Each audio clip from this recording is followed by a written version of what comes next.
Meu nome é Márcio, eu sou CEO da Embrastec. A Embrastec é uma empresa com 30 anos de mercado. A gente é especialista na fabricação de DPS, uma empresa fundada em Ribeirão Preto, 100% nacional. Contamos aí com mais de 1.500 modelos de DPS. A gente trabalha exclusivamente com DPS e na nossa planta nós temos um laboratório onde a gente tem a capacidade de fazer ensaios nos DPS de até 100 mil amperes, 100 kA. É um laboratório bastante interessante, então nós estamos no interior de São Paulo. Como o laboratório é muito difícil, né, de vocês terem acesso, né, de todos irem, está lá à disposição, mas em função disso nós trouxemos o que a gente chama de mini lab, é um mini laboratório que está ali no nosso stand. Depois vocês estão convidados a ir lá para assistir um ensaio de DPS. Mas o que eu queria falar para vocês, até seguindo na linha do que o Guilherme falou, a Embrastec está no mercado aí há 30 anos e ao longo desses 30 anos tivemos vários fatos que eu gostaria de mostrar para vocês. Uma delas, quando ela foi fundada, né, em 91, a moeda era o cruzeiro. Aí nós tivemos, em 93, a mudança para cruzeiro real. Aí tivemos uma revisão da norma 5419, que trata da proteção contra descargas atmosféricas, que tem a ver com o nosso trabalho, né, que é de fabricação de DPS, que são dispositivos de proteção contra surtos, e ela é englobada pela 5419, assim também como a 5410. Aí nós tivemos em 94 a URV, que era uma unidade de moeda. Aí veio o real. Então, ou seja, ao longo desses 30 anos já tivemos aí 4 moedas, uma revisão na norma. Aí em 2001 veio uma segunda revisão da 5419. Em 2005, uma terceira revisão da 5419. Aí em 2008 tivemos uma crise, não sei se vocês se lembram, uma crise mundial. Aí tivemos, em 2012, a resolução da Anatel 482. Aí tivemos, em 2014, outra crise. Aí tivemos, em 2015, uma revisão da 5419, que ela passou de 40 páginas para quase 400 páginas. Aí em 2020, Covid. E 2022, Lei 14.300. E agora, falando em tudo de G. Ou seja, na verdade, ao longo desses 30 anos, nós tivemos vários fatos que nos obrigaram a nos adaptarmos, a desviar, né, e conseguir chegar no nosso objetivo. E aí vem a pergunta, como que a gente se adapta?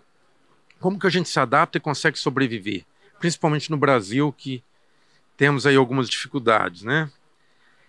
Então, a dica que eu tenho é o seguinte, é tendo o nosso objetivo bem definido, o nosso propósito bem definido. Porque se a gente sabe onde a gente quer chegar, então muda a moeda 4 vezes, a gente vai se virando.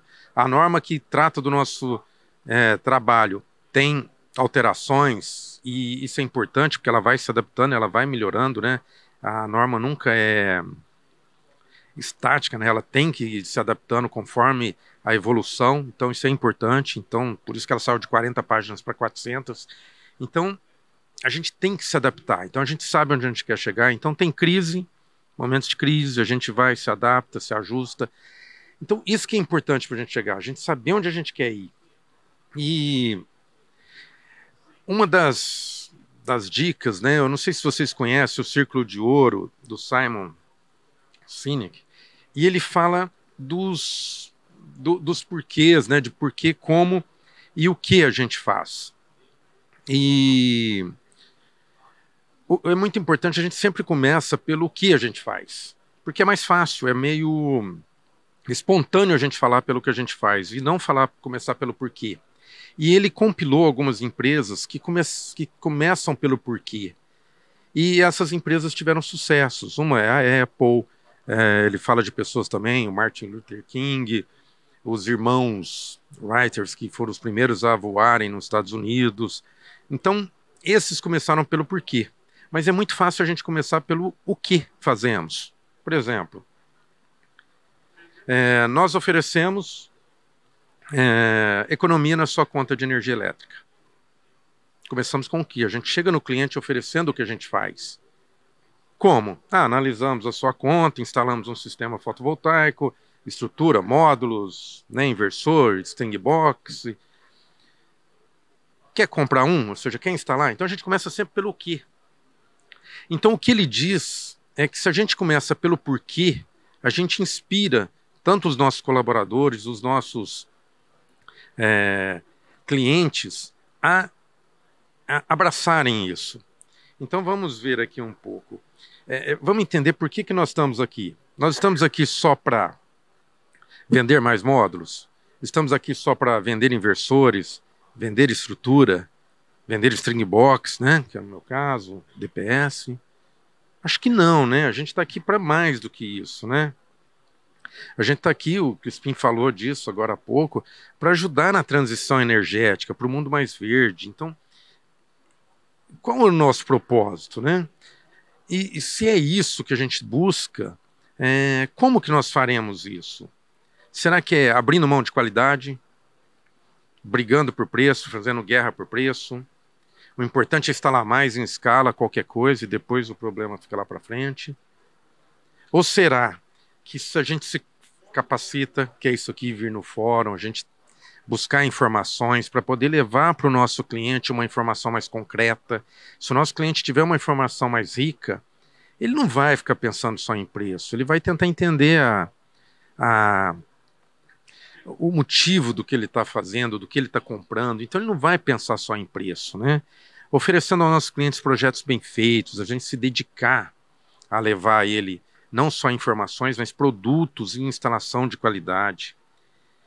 E claro, depois um pós-venda, porque o pós-venda bem feito, esse cliente vai nos indicar para outros clientes. Então, tudo isso é um conjunto que a gente leva ao nosso cliente final uma experiência muito melhor e com isso as vendas tendem a aumentar, porque esse cliente vai falar para outro e vendas com qualidade, não aquelas vendas perdendo dinheiro para vender o almoço para comprar a janta. Isso não tem futuro. Todo momento que a gente vende sem margem, vende perdendo abaixo do preço ou no mínimo, você não vai ter sustentação para o seu negócio. Se não tem sustentação, em algum momento você vai fechar. É inevitável. E fechar ainda com dívidas. Então a gente tem que pensar muito bem isso. Então essa briga por preço, né, é muito prejudicial. Então se a gente tem o nosso propósito, a gente sabe onde a gente quer chegar, tem esses problemas que a gente encontra, isso sempre vai ter. Agora é tudo de G, o ano que vem será outra coisa, sempre será. Não tem isso. Não existe caminho fácil. Isso que nos trouxe esses 30 anos, é sabendo se adaptar. Sabendo se adaptar. Então vamos entender o ciclo de ouro agora começando pelo porquê. Aqui eu dei um exemplo, né? Mas por que estamos aqui?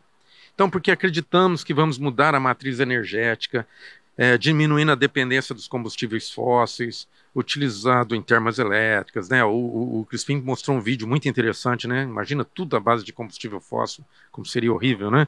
Então, a gente tentar inspirar não só os nossos clientes, mas os nossos colaboradores, para dizer que nós estamos aqui com um porquê melhor do que só vender e instalar os equipamentos. Então, se a gente acredita nisso, então seria o nosso porquê. Como? Aí sim, analisando a sua conta, instalando um sistema fotovoltaico com projetos e produtos de qualidade. E o que será isso? Então nós oferecemos, a partir disso tudo, uma economia na sua conta de energia elétrica, um custo-benefício muito melhor. Então a gente muda a abordagem do nosso cliente. É muito mais rico do que chegar lá simplesmente já com nós vamos economizar sua energia elétrica. Então, mas vocês não falaram que parece que se não fizesse até o ano passado não valeria a pena? Você tem argumentos. Agora, se você chega no porquê, olha, não é só pelo dinheiro. É porque nós queremos mudar a dependência de combustíveis fósseis, é um futuro. Como que nós vamos fazer isso? Analisando. instalando produtos de qualidade, e depois sim você vai acabar economizando energia, tendo um custo-benefício interessante. Então, na verdade, a gente tem que entregar o nosso melhor sempre, né? Com o objetivo fixo. Isso que nos garante passar por todos esses problemas ao longo dessas dificuldades que a gente tem na vida. E complementando isso, né, vou dar um spoiler do que eu vou falar amanhã. Amanhã eu vou ter, acho que no mesmo horário, 9h30, uma palestra técnica, aí sim falando dos nossos produtos, não só dos nossos produtos, mas de como e por que se proteger. A Embrastek, então, qual que é o nosso porquê? O porquê da Embrastek é proteger as pessoas e os equipamentos e, claro, o meio ambiente de equipamentos que seriam descartados, sendo que poderiam ter sido protegidos, né? Então isso acaba protegendo o meio ambiente. Como? Desenvolvendo produtos inovadores, de qualidade, que são os DPS.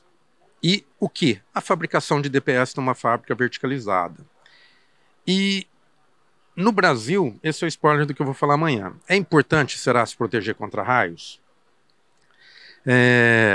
Eu vou mostrar um mapa para vocês, muito interessante. Esse mapa mostra as descargas atmosféricas pelo mundo. Ele é de 2021, esse mapa foi feito em 2022, referente a 2021. O de 2023, referente a 22, ainda não saiu. E se vocês olharem, quanto mais avermelhado, maior a incidência de descargas atmosféricas. Então nós temos uma parte ali na África que tem muita incidência, mas o Brasil é o país campeão em descargas atmosféricas. Primeiro que é o maior país tropical. São 78 milhões de raios por ano.